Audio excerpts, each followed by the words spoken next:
राणा साहब, इसका जवाब आप देना पसंद फरमाएंगे? माइक दे दे राणा साहब को, माइक दे दे, क्योंकि राणा साहब मेरे पास तो इस बात का कोई जवाब नहीं। इसमें ऐसा है कि मैडम मरियम नवाज साहबा ने जो गिला किया है, जो उन्होंने इतराज़ उठाया है, ये बिल्कुल जायज़ है, ये दुरुस्त है। आवाज़ आ रही है? और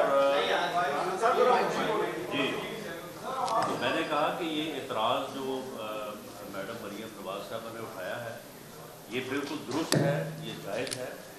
लेकिन ये बात मलहूज़े खातर रखी जाए कि ये PMLN की हुकूमत नहीं, ये इत्तेहाद की हुकूमत है और इत्तेहाद में सबको ऑन बोर्ड लेके चलना पड़ता है।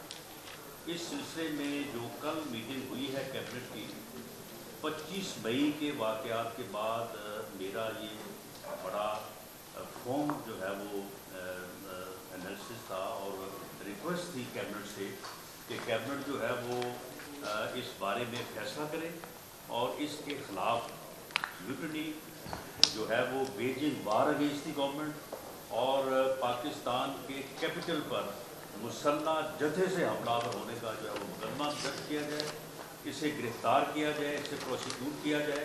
और ये इतना बुज़दिल है कि ये उसी दिन जो है वो 25 मई को ये भाग गया था पेशावर और उस वक्त तक वहाँ से नहीं आया जब तक कि इसने जो है वो बेल बिफोर अरेस्ट ली।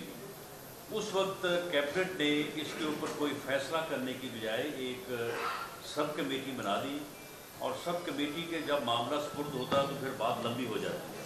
कल जो है, कल कैबिनेट ने इस बारे में बड़ा फर्म फैसला किया है और इस मामले को पार्लियामेंट में भी उठाया जाएगा और मुझे उम्मीद है कि बहस के बाद पार्लियामेंट जो है इसके खिलाफ आर्टिकल 6 का रेफरेंस दायर करने का फैसला करेगी और उस फैसले के बाद ये आदमी जो है ये अपने अंजाम को पहुंचेगा।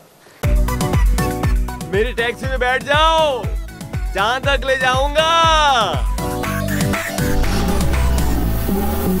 आई है टैक्सी कैश, टैक्सी कैश, आई है टैक्सी कैश, टैक्सी कैश, आई है टैक्सी कैश। कभी टैक्सी वाले ने सवारी को किराया दिया, सुना है ये सीट नहीं हॉट सीट है। अब जिंदगी में करेंगे ऐश, क्योंकि आ गई है टैक्सी कैश। टैक्सी कैश पीर और मंगल रात 9 बजे सिर्फ बोल एंटरटेनमेंट पर। सबसे ज्यादा व्यूज, सबसे ज्यादा रील्स और सबसे ज्यादा रेटिंग के साथ बोल अब भी नंबर 1 पोजीशन पर बरकरार। सब्सक्राइब करें और बेल दबाएं ताकि कोई खबर रह न जाए।